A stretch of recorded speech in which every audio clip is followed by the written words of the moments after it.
ক্যাবিনেটে প্রেরণ করলাম। ক্যাবিনেট থেকে আবার সেখানে মাননীয় প্রধানমন্ত্রীর নেতৃত্বে যে সভা হলো, সেখানে আমরা মন্ত্রীরা সহ সবাই, সচিবরা সবাই মিলে পার্টিসিপেট করে এবং কারো ফাইন্ডিং থাকলে তিনি সেটা উত্থাপন করেন।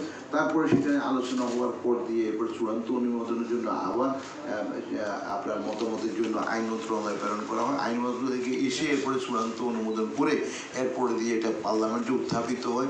উত্থাপন যখন হয় তখনও মাননীয় সংসদ সদস্যের কেউ সেখানের মধ্যে তাদের ভিন্ন মত যদি থাকে তাহলে এই ব্যাপারে তারা কথা বলার সুযোগ পান এবং কথা বলেন, মতামত দেন এবং এরপরে দিয়ে সেটা সেখান থেকে আমাদের স্ট্যান্ডিং কমিটিতে যায়। তো স্ট্যান্ডিং কমিটিতে সুলসেরা বিশ্লেষণ হয়। আমি নিজে স্ট্যান্ডিং কমিটির চেয়ারম্যান ছিলাম। আমি বড়দলের একটা কোটওয়ার্ড যদি বলি যে when parliament in a session it is in public commission, when it is committed of it works, অর্থাৎ কমিটিগুলো খুব গুরুত্বপূর্ণ।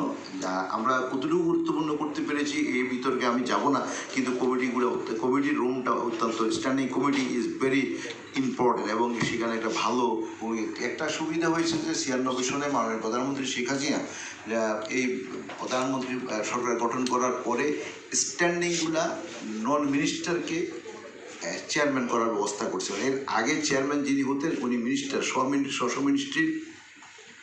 মিনিস্টাররাই সেই স্ট্যান্ডিং কমিটির চেয়ারম্যান হতেন। তো এটাকে পরিবর্তন করে মোর অ্যাকাউন্টেবল করার জন্য, পার্লামেন্টের কাছে অ্যাকাউন্টেবল করার জন্য সেখানে, কারণ মিনিস্টার তো এক্সিকিউটিভ পজিশন তিনি হোল্ড করেন এবং উনি বাস্তবায়ন করেন, তো স্বাভাবিকভাবে তাকে জবাবদিহি কী করবেন, the whole ministry under the leadership of minister. তো সেই জন্য এই কমিটি এইভাবে রিফর্ম করা হয়েছে।